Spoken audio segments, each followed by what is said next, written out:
Hello everybody, welcome to the Redmen TV and your latest Liverpool news update. My name is Dan Clubb. I'm joined by Steve Hoare, as you can see alongside me. Steve, how are you, okay? I am very well, mate, how are you? Yeah, not too bad, thanks. Not too bad. All is well in my world. Hopefully the same applies to you guys watching at home, at work, wherever you are, taking in this show around the world. Sound, let's dive into it. Quite a lot to get through, really. The majority of it is centering around contracts, of course. We'll begin with, we'll ease ourselves in with some Ibou Konaté chat, Steve, if that's okay. We've known for some time now that Liverpool are hoping to strike a new deal with Ibou. The report emerged around a similar time as Joel Quansah. Obviously, we know Quansah got done pretty rapidly thereafter, literally within the next 48 hours. That's all done. Long-term deal. He's sticking around for the foreseeable. Likewise, Ibou Konaté potentially, because Virgil has provided an update on his YouTube channel, kindly brought to us by PaisleyGates.com. Liverpool are making very good progress in negotiations with Ibrahim Konaté. The expectation at Liverpool is that Konaté will be the next one to reach a new contract agreement. The salary is almost agreed. Some small things to clarify with the player and his agents. We spoke about this before, mate, but ultimately good. Yeah, fantastic news. Like I always thought he could be one of the best defenders in the world. He had the raw attributes to do it. He just needed to, that little bit of season, that just experience and calm down the rash mistakes. And so far this season, he's been immaculate. He had one little hiccup at Wolves, which was a bit of miscommunication with him and his goalkeeper. But other than that, mate, he's been outstanding. Starts the season not in the team and very quickly gets in it. And the reason Arne Slot puts him in, again, he mentions the duels, and that's what he's been at his best at. So yeah, we're in a situation when we're going to speak about other players whose contracts are up and things like that, and you end up getting yourself in a mess. Well, if you've got a lad who you think could be one of the best defenders in the world, and the heir apparent to take over as Liverpool's best centre half, as and when Virgil leaves, then get him tied down. So good news. It feels like the noises are this one's going to get done. It feels like he's happy. Liverpool are happy, or wherever this information's coming from, everyone's kind of got the same thing. It's more a matter of when than if. Good news from Liverpool, good forward planning, and get a player tied down for his peak years. I can't wait for it. Yeah, no, absolutely, yeah. And you said it there, really. Liverpool have got themselves into a proper predicament, and that's putting it lightly, with the three we're going to talk about in a moment. So anything you can do, any moves you can make to avoid that, or anything like it happening in the future, are positive for me. And Konaté is definitely one of them, because, as you say, potentially one of the elite centre-backs in world football. So tying him down to a new deal without even getting within range of clubs maybe starting sniffing around him, and the possibility of him becoming a free agent makes perfect sense. Also, I don't know if this is a thing, but maybe it's a thing, as I've just broke the desk. Getting him done before the others, maybe, in terms of like a salary, because if he sees what other people are on, does that maybe make him... And also, listen, if you can tie Ibou down to like 5 years on a decentish wage, I'm sure he'll be getting good money. He's not going to be skint, is he? But if in the next 2 or 3 years he does become one of the best, if not the best centre backs in Europe, then all of a sudden he's asking for a lot of money. You kind of controlling that situation if you tie him down to 4 or 5 years on good money, but not like elite level money. In the long run, that could help Liverpool out. No, absolutely, yeah. And we know Liverpool's contracts are generally sort of quite well, heavily incentivised, and I'm sure Konaté will have that involved in his as well when it comes to trophies and appearances and all that sort of stuff. It's been a good few weeks as well for Ibou. Obviously, captain France a couple of times during the break and that sort of stuff. So his stock is rightly on the rise, because he had a bit of a dip back end of last season when Quansah took his shirt, and now he's firmly back in place as to where he needs to be for me. So yeah, all good news. Likewise with Quansah as well, because he was definitely in line for and deserving of a bit of a pay bump. Okay, let's do it. We've had a few nice comments actually about being the best host and stuff like that, which has been pleasant. Yeah, nice one for that. I did bring them up, but we didn't discuss them. However, what we do need to discuss, on the other hand, is Trent Alexander-Arnold. You love a compliment, don't you? Like you Why not? No. We get enough non-compliments, stroke abuse. Yeah. So yeah, whenever they come, absolutely. No, welcome all the worth. Absolutely. Just keep being nice to us, and Dan will bring them up on the screen. 100%. Yeah, is it a surefire way of getting your comment brought up? It's be nice to me, and you'll be there. Okay, Sam. People are being less nice to Trent Alexander-Arnold, including this comment here, which I will bring up for a moment.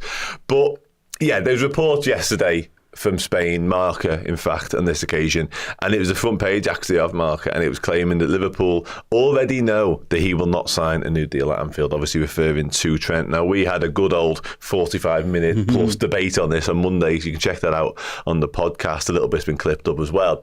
But yeah, that was the reporting from Spain. We're going to talk about what sort of came after that in a moment, Steve, but I guess there's no other way of asking it than like, when this sort of stuff happens and emerges, obviously from the country whereby Real Madrid, whereby the interest is coming from, does this fill you with even more pessimism and dread, or?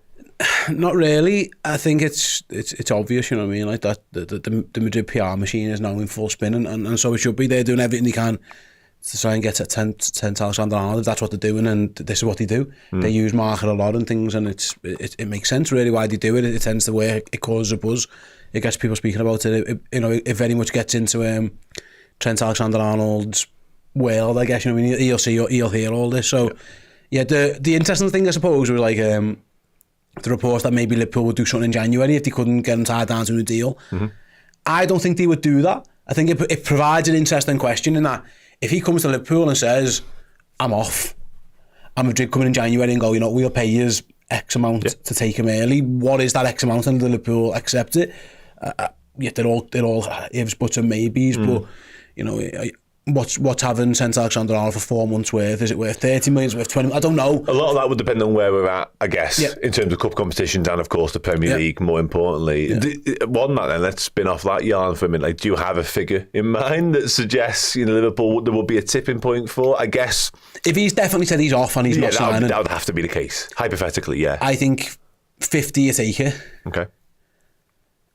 30, you've got to... Anything above 30, you probably got a conversation. I know it's mad because it's a lot of money, but even for 10 million quid, you probably go, I'd rather just have Trent for the remainder, but 50, 40, 50, and you can buy his replacement in the same window, then I think it has to become a conversation. As long as he said to you, I am off, there's no matter what I'm doing, he signs like a pre-contract so he can't change his mind. Yeah, true, yeah. If all that happens, then you've probably got to take some dough for him, but if it doesn't, then absolutely not, he won't. My sense is from James Pearce's reporting from the Liverpool end, Liverpool have got no plans whatsoever. They're going to keep working on this until they can't anymore, until he isn't no longer able to be signed. So I don't think that would happen, but it's definitely an interesting conversation. I don't believe that's right that Trent said, I'm off and I'm going. I don't think that would have happened yet. I don't believe that, if truth be told. No. But yeah, are Liverpool resigned to losing him? I wouldn't think so. I think for all the reporting is that the conversations are still ongoing. So yeah, again, we've sat here and there's about 100 different angles to attack this whole situation, and you can blame who you want and you can say what you want and what you think of Trent if he leaves, like the comment before, and what you think if he stays and all that kind of stuff. But I genuinely believe, and I might be wrong, I think it's up in the air. I don't think anyone knows anything yet. I think Liverpool, by all accounts, are working on trying to get a deal. Fabrizio Romano saw his tweet saying, Trent's priority is Liverpool. Hopefully that's correct, and I would tend to believe that. I think he would like to stay. I genuinely do, for a number of reasons. But yeah, the longer it goes on, of course, Dan, we're only a few weeks away from him being able to have those official conversations and sign deals. So it's something to keep an eye on. But yeah, I think that's a fascinating one. The what ifs around this situation. If he doesn't sign that contract, do you have to cash in? I don't know. Wise. Hi, Chris. What was that? That really caught me off guard. Okay.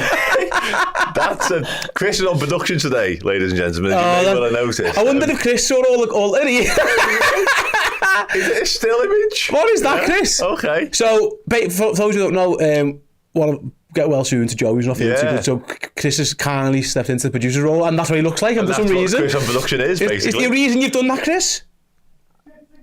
Okay. Shits and giggles. Nice. I don't think he meant it. I don't think he's covering his tracks. I thought there was a call in my eyes, like, so are we on? I thought we live in there as well, like Chris could be picking his nose or something. No, imagine. Okay, sounds after that interesting segue. No, I mean, the January thing, I think it's a non-starter, personally, because I don't think history will be kind to Liverpool whatever you sold him for, unless you got like upwards of 80 million for him. If you sold Trent Alexander-Arnold for 60, just to pluck a figure out of thin air, people in years to come would look at that and go, Trent Alexander-Arnold, without taking the context of the contract situation. I think you're right, but also if Liverpool can get his replacement in that window for that money, then you I get it. It would make some sense, but again, a lot of the outside world, PR-wise, looking in it optically, would look at that and go, my God, what have you done there? I guess we already lived in that world, because the fact it's got to this situation in itself is pretty damning on what's been going on over the past 12 to 18 months. As you mentioned there a moment ago, we'll spend a few more time speaking about Trent, because Fabrizio Romano has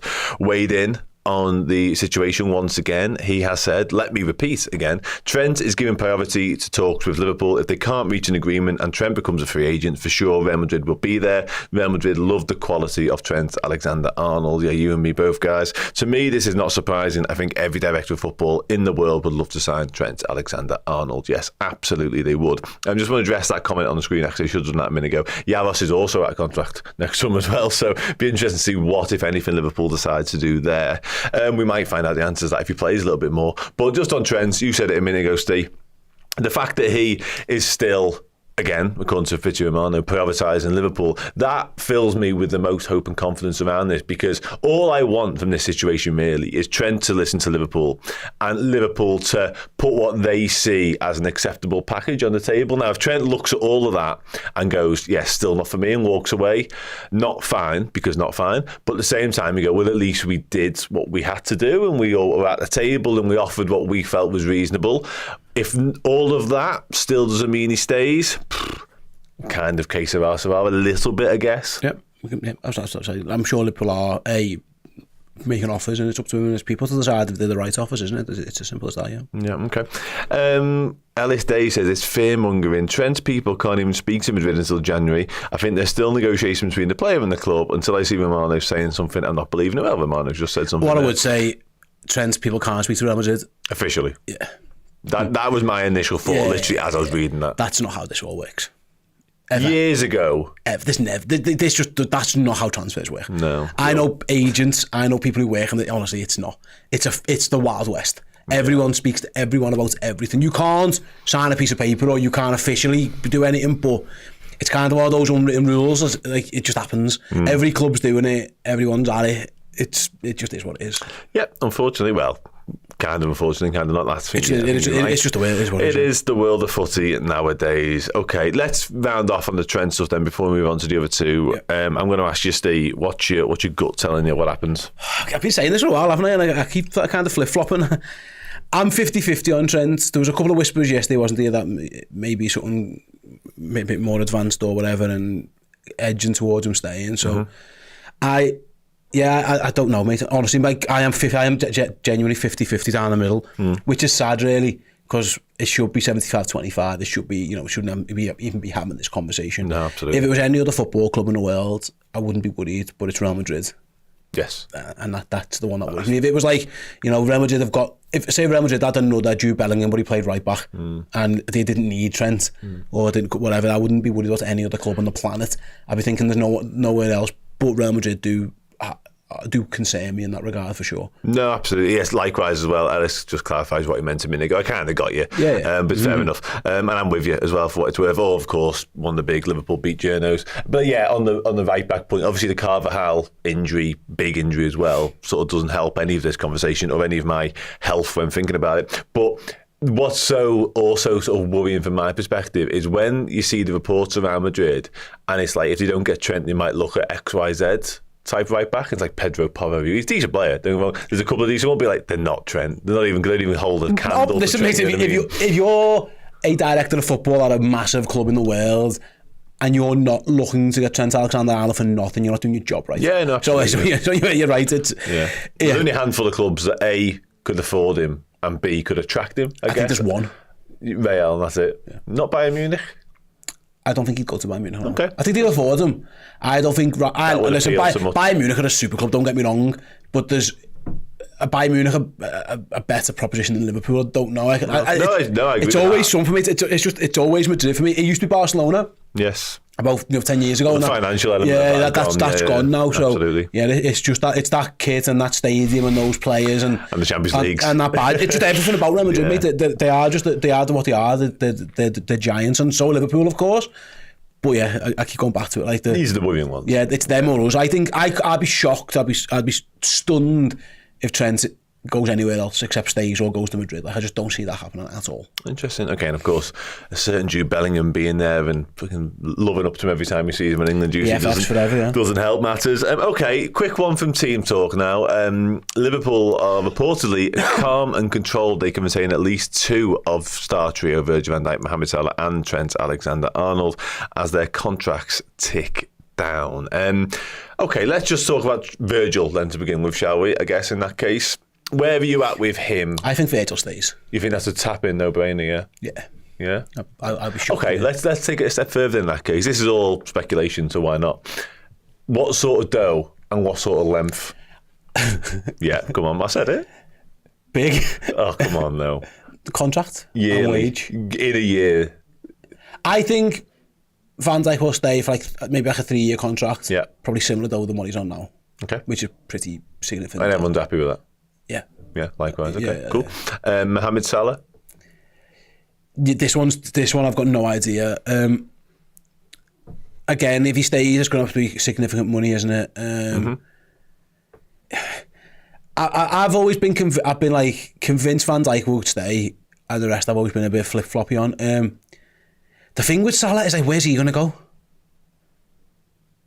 Yes. Yeah, it's a good point. I just don't believe... When was it on at the door for Salah anymore? And I don't believe the Saudi thing is there yet. I don't think it's appealing to Salah. That's the problem. Like the lack of competitive nature of that league doesn't lend itself to what Salah wants to do. No. He will stay in Europe if he goes. The only one I can genuinely see, and I know PSG moved away from the Galactico. Oh, yeah, I can see that. But I can see that still. And also I know it's mad, but the MLS thing is there for him. And again, it's not as competitive, but... the new San Diego... Messi and Suarez go in there. The new San Diego franchise who are owned by an Egyptian who's keen to sign him. That's an option. But that's the thing with Salah. I'm not sure where he would go. I think Paris is definitely an option, of course. So, yeah. If I had to put my house on it, I think he probably stays. Okay. But... I'm not confident. I'm pretty confident Van Dijk will stay. Okay, good. I still think, again, I said this early on this week, I think Trent and Virgil stay. And Salah I think Salah might have to go. And listen, I would love all three of them to stay. I'm just not sure there's the room for manoeuvre in a wage structure like ours to keep all three of them on the money they will demand. See, I think I think there probably is.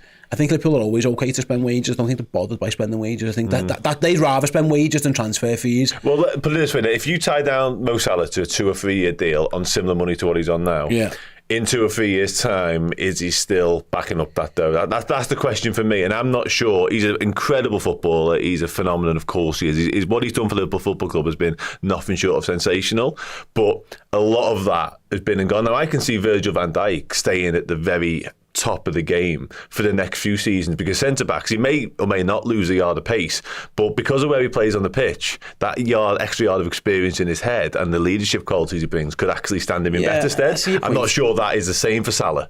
I see your point, but players adapt to games as well. That's true. Cristiano wasn't the same Cristiano at the end, but he was still scoring 30 odd goals a season for Juventus, you know what I mean? And Messi's similar thing.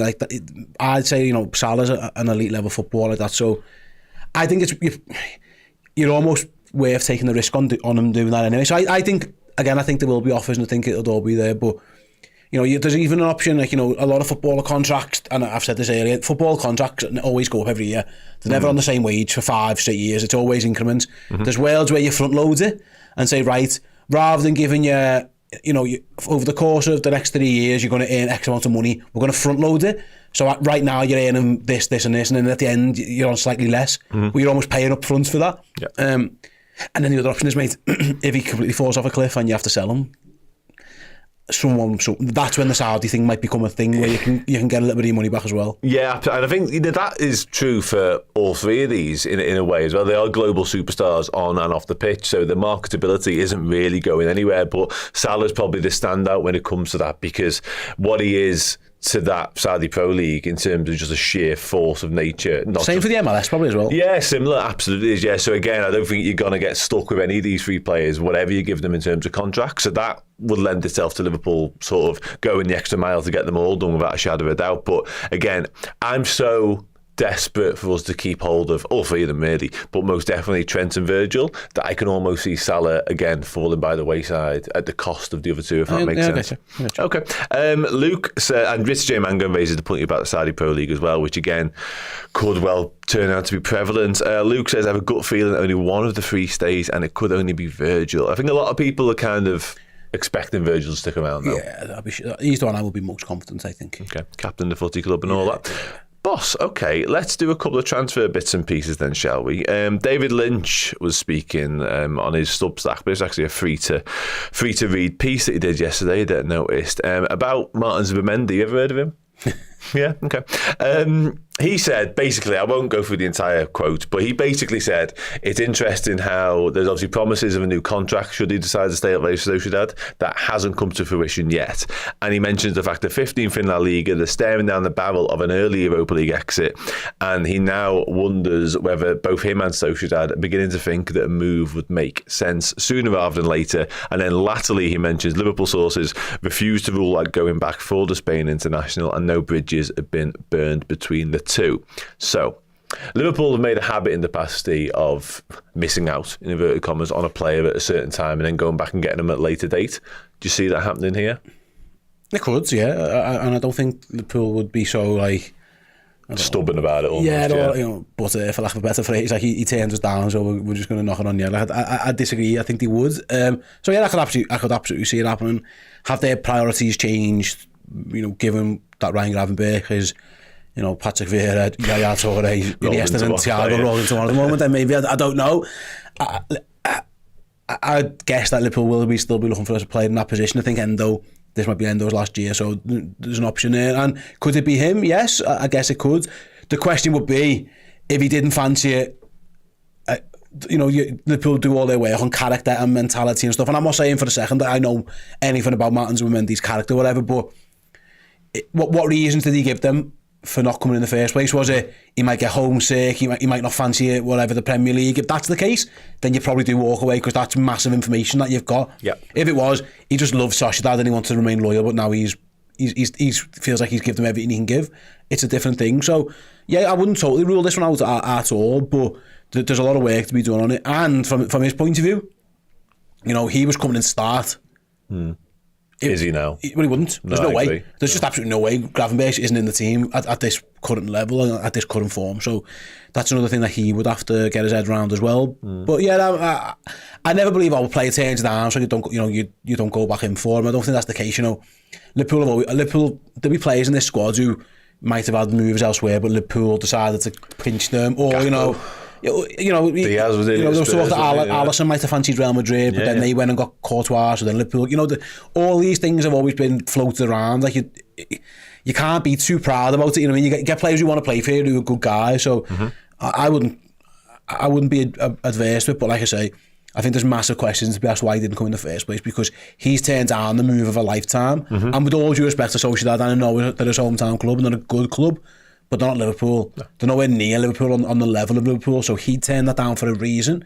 You'd have to really get your head around why that reason was, or what that reason was and what they were. No, absolutely, yeah. And you've said it there, like, they're not at the level of Liverpool, and that has been proven sort of tenfold by the start of the season they've made. I don't think he was anticipating such a poor start of the season, as much as a lot of his loyalty was based on the fact that he's grew up there and obviously come through the ranks there, and often the Basque lads love the Basque clubs and they are very, home bird when it comes to that sort of stuff. But that sort of goes hand in hand with the fact that Sociedad had been enjoying a bit of a strong time. They're in the Europa League now, as mentioned. They've been sort of flirting with Europe in and around the top 4 or 5 clubs in Spain. So to find yourself 15th in La Liga, again, facing an exit from Europe so early in the season, he must be looking at that going, yeah, I like it around here, but the footy's nowhere near what I wanted or expected. And I guess the other point as well, obviously the £51 million release clause, that kind of ties in with the contract conversation and the money side of things we were having a minute ago, because Liverpool have, rightly or wrongly, made a bit of a habit now of sort of flashing cash at different players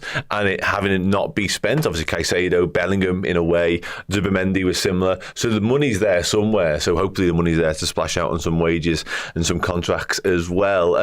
Just finally, I've seen the Saudi Pro League director has been speaking about Mohamed Salah as well, which is a little bit breaking newsy, if you like. It's very much on the fly, this, by the way, but he's basically said that, and I quote, "It all depends on Mo," speaking about a move to Saudi Pro League. "The stories that our teams went after him is true. It is true. There was an interest, but just like Osimhen, it's okay for me to have an interest in signing Mo, but the club have to have an interest in letting him go, and those things don't align. You don't have a deal. Fundamentally, Liverpool didn't want to sell, and what price were we willing to buy at? I didn't feel the player was ready to come because he felt like he had unfinished business. So yeah, hopefully and potentially some more unfinished business. That's why I've never been worried about Salah in the Pro League stuff, I'll be honest. Even a year ago? Nah, not really, because I don't...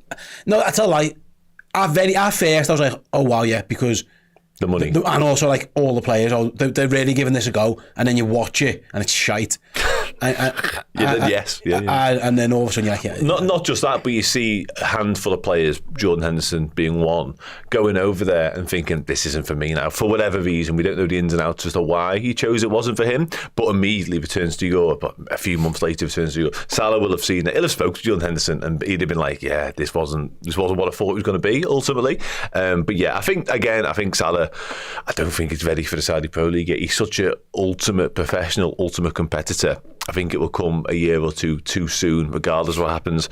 From a Liverpool perspective, okay, just finally, one more to bring you. This is from Give Me Sport. Liverpool have reportedly joined the race to sign Arsenal and Tottenham target Georgi Sudakar from Shakhtar Donetsk, a young Ukrainian attacking midfielder, plays a little bit in the front line as well. He'll cost in and around the £54 million mark. And it's interesting here, Steve, how they've billed him as a potential Dominic Szoboszlai replacement. Okay, where's he going? We are not... Well, yeah. I guess what they're trying to suggest here is that Liverpool are looking for life after Szoboszlai already, because maybe he hasn't lived up to expectations, maybe we're not quite getting the same or the right tune out of him. But 22 years old, Ukraine international, clearly an exciting prospect. Plays for Shakhtar Donetsk currently, will most likely move on at some point away from there. I just don't see this being one for Liverpool personally. Yeah, no, again... I wouldn't be shocked if Slott's looking for more goals and assists from his number 10s or whatever, but... He said as much, hasn't he? But yeah, I think he... No, I don't see it. I don't see a number 10 being a priority sign at any point, really. I think if he's got what he's got right now, I think there's other areas that he would target first. He's happy with McAllister, Szoboszlai, Elliott, Jones. He's got those there. Trent Alexander soon, by the way. Maybe, potentially, yeah. So I'm not sure. And the Szoboszlai replacement thing is just nuts. Like that's just trying to get a title for clickbait, isn't it? I know these things work. I used to do it myself. So no, I don't see that being a thing whatsoever. But in terms of what Liverpool's priorities are going forward, and there's a long way to go. In January, maybe that number 6. And again, injuries and like you said before, how the season's going. If Liverpool are battling for a league title in a Champions League, and then an opportunity presents itself to go and get like a worldie, like it did when Luis Diaz became available, I think they would be doing it. The only one I can see them like actively pursuing because they think it might be a need in the team is like that number 6. Yeah. Because you will have to look after Ryan Gravenberch a little bit. So any other positions for now, I think Liverpool are all right with where they are. Down the line, as I say, in January, that opportunistic word might come out again, where someone's available who you think can help you get over the edge, or at that point maybe one of these 3 contract lads have told you I'm off, and you can start maybe looking for a replacement, I guess. But yeah, in terms of like a number 10 at this particular time, attacking midfield, I don't see that, if truth be told. No, I'm with you. We're about to welcome one back, obviously, in the shape of Harvey Elliott, aren't we, as well? And I mentioned Trent only somewhat flippantly there, but he did sign a new contract earlier on this week, and he is very much a rising star who Liverpool will have more than one eye on when it comes to being the next cab off that particular rank. Somebody here mentions the fact that Zubimendi isn't a once-in-a-generation midfielder, and that's a very fair point. I think he's a very good player, very accomplished player. He probably isn't sort of the level to immediately oust Ryan Gravenberch the way he's playing right now. And I think Liverpool often, when we've sort of targeted that one player in particular and then missed out and then gone back and got him, Virgil van Dijk, they have been of a certain calibre and a certain ilk. And I actually don't put Zubimendi in that. If we can get him for that £50 million and he is available in January and it will actively improve our chances of winning stuff, sound, why not? But I did find it a bit mad how it was him or nobody in the summer, I must admit. And the question for you, Steve, I'm going to ask you this because why not? It's a little bit pointed, but I'm going to do it anyway. Thanks. Because why not? We're rounding off the show. Everyone's having fun. Michaela Perkins asks, I know it's early in the season, things can improve a bit, but do you guys see Darwin still being here next season? All the best. No. Okay, that was simple. Yeah. No? Is that because, I'm going to continue that line then, is that because A, you don't see him being good enough, or B, he's not a stylistic fit for what Slot wants, or both? Yeah, both. Both, okay. More the first one. Yeah. You just don't think he's at the level? No. But I hope he proves me Yeah, wrong. of course, we all do. Absolutely. Yeah. I think I wouldn't be surprised if he were left next summer or at this moment in time. Well, he isn't even first choice. He doesn't look like a lad who's quite happy to be a sub. No. You don't get that. He shouldn't want to be a sub. I know, I understand it. So my guess would be no. I hope he proves me wrong. He scores tons of goals, wins Liverpool all the trophies and stays around. But again, it's one of those gun to your head, put your house on the line. Where's Darwin going to be? You'd probably say elsewhere. It would be my guess. And that's not a bad thing to say. That's with no hard feelings. That's just the way it is. And again, I guess a managerial change, and I'm not sure he's ever a perfect fit for what Klopp truly wanted. Either that was Bobby Firmino, wasn't it? But a managerial change sometimes means there's winners and losers. Wataru Endo, you mentioned it before, he looks like he could be a loser. Obviously, he was never likely to be a long-term winner for Liverpool anyway because of the timing career we signed him at. But yeah, Darwin could well fall by the wayside. Someone like a Kostas Tsimikas looks like a winner. Yeah. Ryan Gravenberch is definitely a winner. Where they're just asked to do different things. Yeah, for me, I would be surprised. I found it difficult to see where he fitted into Jurgen's team, to be honest. But what I would say for Jurgen is that he scored goals and got assists. He hasn't really started looking like to do that this year, so we'll wait and see. Interesting. Boss, sound. Nice one. Cool. Thanks everybody for getting involved as ever. Massively appreciated. I'm with somebody who knows exactly what's going on at Redmen TV for the coming week or so. So do you want to tell everyone what's happening? Oh wow! Shocked you there. Where are we? So what day is it? It's Thursday, so you've got match build up tomorrow. Match build up show on Friday. Saturday we're live in Liverpool. Tickets are available on Skiddle if you want to come and watch us live the night before the Chelsea game. For the Chelsea game, we'll have the watch along as usual. Me and Errol back in for that one, and yourself, Dan. Did you forget I was there for a second? Well, you don't do the watch along. You do the pre and post game stuff. True. I'll be around. I was about to come up to that point. So me and Errol on the watch along, Dan on the pre and post match content, and then next Wednesday we've got our live stream for Zoe's place as well. 23rd, we're doing 10 a.m. right the way through until way after that Leipzig game on Wednesday. We've got loads of special guests lined up, trying to raise as much money as we can for the magnificent Zoe's place. So the information on that is all on our socials as well. So yeah, if you anything you can donate, and if you can't, just by watching the show and helping raise some money that way by views and clicks and ad revenue, you will be helping out. So thank you very much if you can get involved in that. It would be much appreciated. Yeah, no, absolutely, yeah, all of that. And the guest announcements will start getting rolled out. You'll have seen some on the Fun, I'm certain of it, on YouTube and on socials, but we are going to start announcing who exactly will be involved in that absolutely mammoth show next Wednesday. Looking forward to all that, looking forward to the weekend. Thanks for watching, thanks for getting involved as ever. Take care, see you soon.